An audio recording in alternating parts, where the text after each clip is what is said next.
Hi everyone. Now I am going to show you the heart circulation by using this flowchart. First, I will explain you how the circulation takes place in the right hand side of the heart. From different parts of the body, there are two vessels are entering into the right atrium, that is superior and the inferior vena cava. Superior vena cava can collect the blood, that is deoxygenated blood from upper portion of the heart like head, neck, etc. And the inferior vena cava is collecting the deoxygenated blood from the lower portion of the heart such as hip, legs, etc. So these two vessels are collecting deoxygenated blood from different parts of the body and entering into this right atrium. And when the right atrium contracts, it pushes the blood into right ventricle by the opening of tricuspid valve. And from the right ventricle, the blood is entering into this pulmonary artery by the opening of pulmonary valve.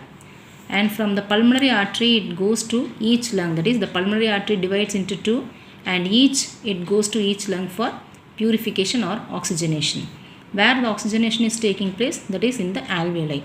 So how the way the oxygenation is taking place or the purification process is taking place, that you know in respiratory system, that is by simple diffusion, dropping of carbon dioxide, and it is oxygen is collected by the another vessel.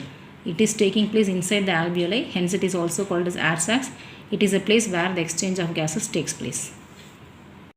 Now coming to the left side of the heart. As I said, right hand side is fully composed of deoxygenated blood and left side is composed of oxygenated blood.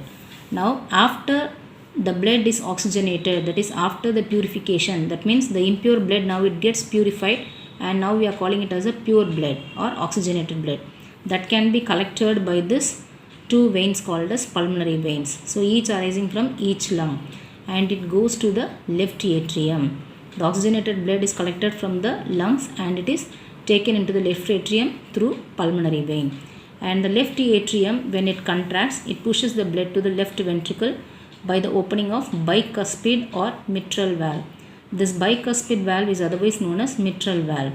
And then the left ventricle, when it pushes the blood into the aorta by the opening of aortic valve.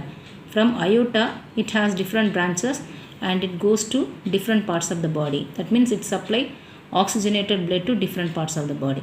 So now it is clearly seen, right side is deoxygenated and left side is oxygenated blood, and the intermixing of blood should not take place because of the valve, that is wall, wall is known as septum.